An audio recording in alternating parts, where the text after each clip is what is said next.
Hey guys, this is your girl Paula, the Queen from Queens. These are money minutes that matter.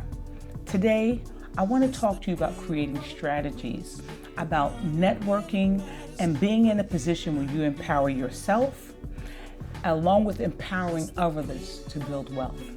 Let's break the silence. This past weekend, I was in a financial conference called Building Multiple Streams of Income. And we talked about being in a position to come together to have large amounts of money so that you can help to empower yourself through investing. With multiple streams of income, we talked about, is it best to have something secure in like a federal bond? Is it best to become a landlord of a property, probably singular? Is it best financially to start flipping homes? Or is it best to be in a position where you're creating generational wealth through multiple family housing units in lower income environments with a lot of potential? There is no one correct answer. But what I'm saying to you is together we can build a nest egg where we can invest and allow our money to make money for us. Let's talk about investment vehicles. What's the best kind that's appropriate for you and your family? What I'm saying to you, oftentimes real estate is a real way in which you can bring some money into your household. And not just for you, real estate is real. I know the market right now is crazy, little inventory, interest rates are high, but potentially real estate never goes away.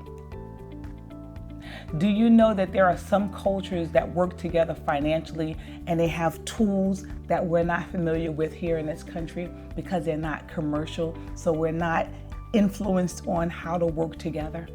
There are places like in the Caribbean, in Africa, and in lots of countries in Asia where people come together as if it's a book club. And they form a pool where they create money pathways so that together they can empower each other. They can create partnerships or be in a position where someone can create their own business by self-financing. For us, it's a taboo. But what I'm saying to you is we have to be open to sharing these types of communication. As a healthcare professional, I work with many ethnic groups. And I listen, I talk, and I ask questions. I ask questions about debt. I ask questions about how long have they had their cars. As a matter of fact, a gentleman said to me while we were in the operating room, he said his car, which is a Honda, has more than 480,000 miles on it. And I was impressed because typically our cars go to about 250,000 miles. We need to share these financial histories and cultures. We need to be in a position where we're talking about income, we're talking about expenses and debts and goals. We need to be in a position where it's a safe, judgment-free zone. I recently asked a young couple, what is the difference between blue collar and white collar benefits?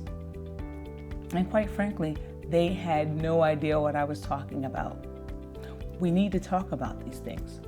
We need to talk about salary disparities. We need to talk about spending habits, long-term goals, financial expectations. We need to set them for our family. We need to talk about these things early so that it prevents surprises and disagreements. Together, we build our financial house. We have to be in a position where there are financial goals that we're creating. We're creating a budget. We're tracking our spending. We're finding a system that we can work together. Some people like spreadsheets. Some people like apps. Some people like pen and paper. How about empowering yourself through knowledge? Think about Robert's Target Financials. We're here to create knowledge pathways for you, but you've got to be flexible. You have to be in a position where sometimes you got to compromise. You have to make decisions that align with your shared goals and values. Consider having a joint business account.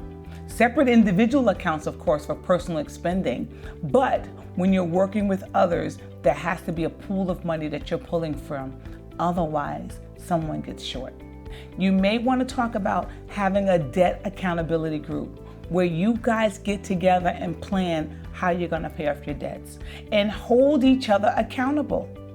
Be honest about your existing debt. Talk about the plans in which you're going to do to pay them off.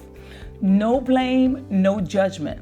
You got to support each other when there's a fall. Support each other when there's milestones that you achieve. Talk to each other about your triggers. Find some common ground and appreciate what each person brings into the table. We have different financial personalities. I probably have multiple financial personalities. Believe it or not, people actually get together and have groups that they talk about achieving long-term goals, becoming expats in different countries, and how they can finance that. They talk about retirement. They build wealth for their family today, planning for 30 and 40 years from now. Seek the professionals. Seek me. I'm your girl Paula, the queen from Queens.